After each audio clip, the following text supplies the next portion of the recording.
Aposentadoria PCD. Todos os dias recebemos mensagens aqui no escritório, as pessoas mandando cópia de laudos médicos com CID e perguntando se é possível que eu possa definir qual o grau de deficiência. Sobre isso falarei nesse vídeo. Qual que é o grau de deficiência? É possível a definição desse grau de deficiência apenas olhando o laudo médico? Eu sou Rafael Carneiro Diniz, advogado especialista em direito previdenciário. Peço que se inscreva no meu canal, acione o sininho e compartilhe esse vídeo. Vamos lá!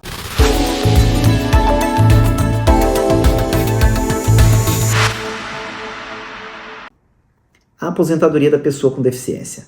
Qual o grau da deficiência? O grau da deficiência só é possível mensurar por meio da perícia biopsicossocial, ou seja, quando entramos com um pedido de aposentadoria, é agendado duas perícias, uma perícia médica e uma perícia com um assistente social.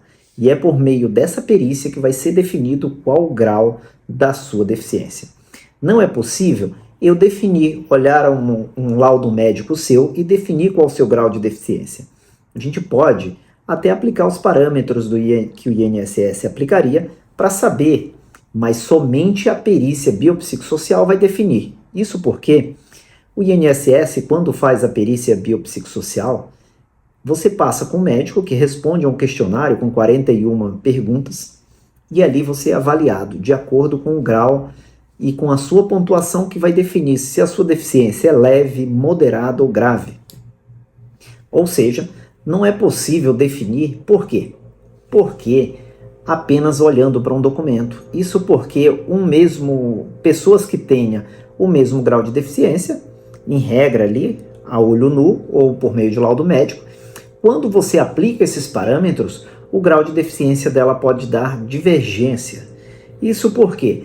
Porque na perícia biopsicossocial é levado em consideração diversos parâmetros, por exemplo, se a pessoa tem carro próprio, se a casa dela é adaptada, o local onde ela mora, se ela consegue se deslocar sozinha na rua ou não. E muitas vezes uma pessoa com deficiência consegue fazer com a mesma deficiência, consegue se deslocar sozinho, consegue pegar transporte público e outra já não consegue. Isso porque, a depender do grau da deficiência, do local onde ele mora, do tipo de transporte, de como ele faz essa locomoção. Porque muitas vezes um deficiente que tenha carro, ele consegue se deslocar sozinho na rua porque ele tem seu carro adaptado de uma forma muito melhor do que aquele que mora na periferia, que tem que pegar um transporte público ou mais de um transporte público, que tenha dificuldade e muitas vezes ele precisa que o motorista de ônibus desça, coloque aquele elevador para que ele suba ali no transporte e consiga acessar o transporte público. Diferente do outro que tem, por exemplo, um veículo próprio que sai de dentro da sua garagem e consegue chegar no seu trabalho. Então tudo isso é avaliado nessa perícia. Sobre isso também falarei amanhã numa live de como que funciona esse passo a passo da perícia, como que é o procedimento, quais são as perguntas, vou dizer ali para vocês como que funciona essa perícia. A aposentadoria da pessoa com deficiência, ela é muito interessante. Por quê? Porque hoje é uma das poucas aposentadorias, a única, que não há idade mínima.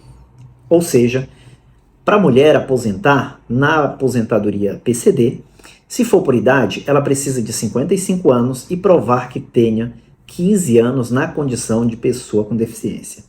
Já se ela for por tempo de contribuição, os parâmetros são diferentes. Ou seja, ela precisa provar que tem mais de 2 anos como deficiente e precisa provar se a deficiência for grave, 20 anos de contribuição, se for moderada para a mulher, 24, e se for leve, 28. Para o homem, se a deficiência for grave, 25 anos, se ela for moderada, 29, e se for leve, 33 anos. E isso sem falar que, por exemplo, o tempo que você trabalhou sem ser PCD também é contabilizado. Por isso que você só precisa provar ali que tenha impedimentos de longo prazo e esse prazo mínimo é de 2 anos. Se inscreva no meu canal e compartilhe esse vídeo.